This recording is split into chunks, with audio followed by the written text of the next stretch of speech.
안녕하십니까. 아프리카의 붉은 흙먼지를 뒤집어 쓰고 복음을 전했던 그 뜨거운 현장으로 여러분을 안내합니다. 오늘 저는 지도에도 잘 나오지 않는 오지, 맹수들이 우글거리는 마사이족 마을과 험준한 포코 산지, 그리고 두루카나 사막에서 있었던 영어보다도 더 영화 같은 이야기를 나누려 합니다. 2008년 우리는 케냐의 용맹하기로 소문난 마사이족 마을 킬고리스를 찾았습니다. 마사이족은 붉은 옷을 입고 창을 들고 다니며 오직 소와 양 같은 정결한 짐승만 먹는 독특한 부족입니다. 야곱의 후손이라 자부하는 그들에게 복음을 전하는 것은 쉬운 일이 아니었습니다. 우리는 그곳에서 무료 진료를 하고 전도회를 열었습니다. 그리고 특별한 선물을 준비했습니다. 바로 마사이 언어로 번역된 성경 1,000권이었습니다. 미주에 계신 한 장로님의 헌신으로 마련된 이 성경책을 받아든 마사이 사람들의 손이 떨리고 있었습니다. 자신들의 모국어로 된 하나님의 말씀을 처음 만져보는 감격이었습니다. 그 결과가 어땠는지 아십니까? 전도회를 마치고 무려 120명이 그 자리에서 침례를 받았습니다. 할렐루야! 그 복음의 열기는 학교 건축으로 이어졌습니다. 오시노니 마을에서 자신들의 땅 50에이커를 BMW에게 기증했고 그 위에 3층짜리 현대식 학교와 기숙사가 세워졌습니다. 그 학교의 이름은 류지선 고등학교입니다.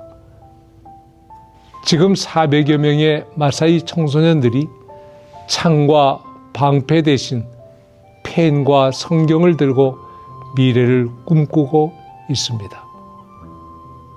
2010년에는 마사이 마라 국립공원 입구인 세키나 마을로 들어갔습니다. 한국과 미국에서 온 단기 선교팀이 함께 했습니다.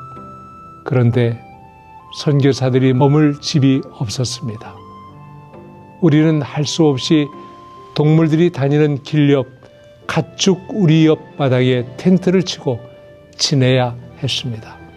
밤이 되면 야생의 세계가 펼쳐졌습니다. 어둠 속에서 코끼리가 텐트 바로 옆까지 와서 나뭇가지를 우지끈 꺾으며 시위를 합니다. 텐트 밖에서는 하이에나가 쩝쩝 소리를 내며 우리가 나오기만을 기다리며 주변을 맴돕니다. 사자의 울음소리가 지척에서 들립니다. 짐승들의 울음소리에 잠을 설치며 공포에 떨기도 했지만 저는 확신했습니다. 매일 밤 하나님의 천군 천사가 우리 텐트 주위를 둘러진치고 보호하고 계심을 말입니다. 그 위험 속에서도 가장 깊은 마을까지 들어가 복음을 전했을 때 순수하게 예수님을 영접하던 마사이들의 눈망울을 저는 잊을 수가 없습니다. 케냐 북서쪽 산악지대에는 또 다른 유목민인 포코 쪽이 살고 있습니다. 2007년 처음 그곳 로무트 마을에 갔을 때 그곳은 교회도 학교도 없는 영적 불모지였습니다. 하지만 그곳에는 진리를 갈망하며 천주교에서 개혁하여 안식일을 지키는 한 평신도 지도자가 우리를 기다리고 있었습니다. 우리는 낮에는 진료하고 밤에는 장터에서 복음을 전했습니다. 첫 전도회에 40여 명의 영혼이 침례를 받았고 한 장로님의 헌신으로 그 산골짜기에 아프리카의 첫 번째 교회가 세워졌습니다. 그리고 2012년 그곳 추장과 주민들이 땅을 기증하여 사무엘 김 고등학교를 건축했습니다. 또 다른 장로님 4분의 후원으로 남녀 기숙사까지 갖춘 학교가 되었습니다. 지금은 200여 명의 학생들이 공부하고 있습니다. 단기 선교사들이 묻습니다. 목사님, 도대체 어떻게 이 깊은 산속까지 와서 학교를 지었습니까? 저는 대답합니다. 제가 한 것이 아닙니다. 성령 하나님께서 여기까지 우리를 인도하셨습니다. 하나님의 일은 하나님께서 하십니다. 이 이야기를 할 때마다 눈시울이 붉어집니다.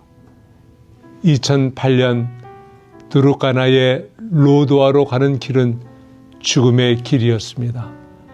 버스를 타고 14시간 비포장도를 달리던 중 우리는 무장 떼강도를 만났습니다. 총을 든 강도들이 앞차를 세우고 있었습니다. 절체절명의 순간 숨죽여 기도했습니다. 하나님, 살려주십시오. 아직 할 일이 있습니다. 기적적으로 강도들은 우리 차를 보지 못한 듯 그냥 지나쳤습니다. 그러나 뒤따르던 버스는 털렸다고 하는 소식을 나중에 들었습니다. 먼지를 뒤집어쓰고 도착한 드루카나 사막. 우리는 모래 벌판 나무 아래 텐트를 쳤습니다. 밤에 텐트 지붕을 열고 누우면 하늘에서 쏟아질 듯한 별들이 보였습니다. 우리는 그곳을 밀리언스타 호텔이라고 불렀습니다. 5성급 호텔보다 더 화려한 하나님이 지으신 1000만 개의 별 호텔이었지요. 아침에 일어나면 텐트 밑에서 전갈이 기어나왔고 씻을 물이 없어 물 한 컵으로 세수와 양치를 다 해야 했습니다. 하지만 그 어느 때보다 행복했습니다. 물 한 방울의 소중함을 뼈저리게 느꼈습니다. 그러나 그곳에는 너무나 아픈 기억도 있습니다. 그 사막에서 만난 13살 소년 제임스. 비록 가난했지만 눈망울이 맑았던 아이. 말씀을 듣고 재림교인이 되기로 결심하고 제게 침례를 받았던 아이입니다. 너무 가난해 학교를 못 가던 그 아이가 안쓰러워 저는 장학금을 약속하고 미국으로 돌아왔습니다. 제임스야, 공부 열심히 해라. 내가 꼭 도와줄게. 그런데 미국에 돌아와 들은 소식은 비보였습니다. 제임스가 집에 난 불로 심한 화상을 입었는데 병원이 멀고 돈이 없어 제대로 치료도 받지 못한 채 고통 속에 하늘나라로 떠났다는 것입니다. 저는 그 소식을 듣고 펑펑 울었습니다. 그리고 하나님께 서원했습니다. 하나님, 이 땅에 학교를 세우겠습니다. 제2의, 제3의 제임스가 돈이 없어 죽거나 공부를 포기하는 일이 없도록 하겠습니다. 그 눈물의 기도로 치과의사 데이빌리 선생님의 후원을 받아 데이빌리 고등학교가 세워졌습니다. 교실 5칸으로 시작한 학교는 이제 600명이 공부하는 지역 최고의 명문이 되었습니다. 한 알의 밀알이 썩어 많은 열매를 맺듯 제임스는 떠났지만 수백 명의 아이들이 그곳에서 예수님을 배우며 자라고 있습니다. 성도 여러분, 선교지에서 흘린 눈물은 결코 땅에 떨어져 사라지지 않습니다. 그것은 생명의 씨앗이 되어 학교가 되고 교회가 되고 구원받은 영혼들로 자라납니다.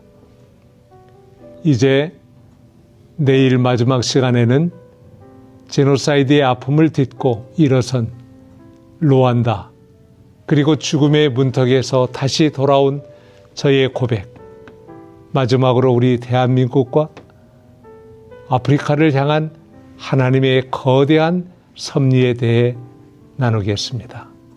감사합니다.